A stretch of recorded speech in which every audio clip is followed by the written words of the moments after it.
I just finished my first Avatar The Last Airbender pre-release, and these are my first impressions. If your LGS lets you choose the colors for your box, I recommend you go with either green or black if you really want to win. Black is the most flexible because all their cards work in multiple different archetypes and have multiple different keywords, and green has the most amount of fixing, which means you can play multiple colors and splash for your bombs and your rares. Now, I know in my color ranking video, which you can watch right over here, I put green as the top color in the set, but based on everyone that I saw today who had the waterbending box, I think this is the one that's going to make you lose the most. The reason why is waterbending is really slow, and it takes a lot of setup, and the games have to go long in order for you to actually use your abilities because they're all really expensive. Now, the next thing you need to know about your pre-release box is that you're only going to get 5 play boosters, and then you're going to get 1 pack specifically designed for whatever color of the box is that you chose. So for me, I had the airbending box. So I had 1 pack that was just full of white commons and uncommons only,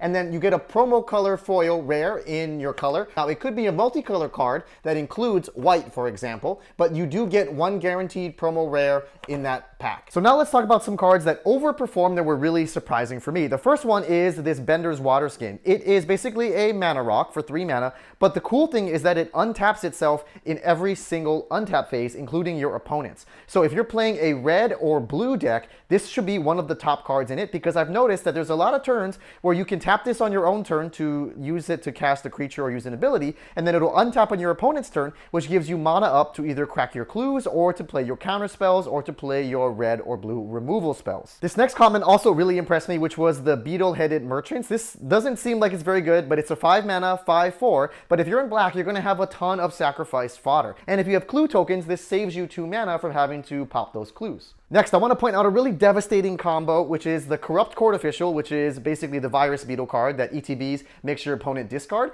And then if you could somehow airbend that card with any of your other white abilities, then it's an instant 2-for-1. And Earth Kingdom Jailer is one of the best uncommons in the whole set. You should definitely splash for this even if you're not in white. Next, I want to talk about a really tricky mechanic that I ran into when it comes to gameplay, and that is airbending cards. So if you're in white or you're playing against somebody who's in white, just keep in mind that this is going to make all of your turns very complicated, and if you want to win, you should take your time and think about it. So what happened with me was on my combat, my opponent would airbend lessen my attacking creatures, or they would airbend a creature at my end step, taking away one of my blockers. This set has been really fun so far, but if you want to know what are the best commons and uncommons that you want to include in your limited decks, you're going to want to watch this video that I have right over here. Good luck in your pre-release, and I hope you open up some sweet bombs.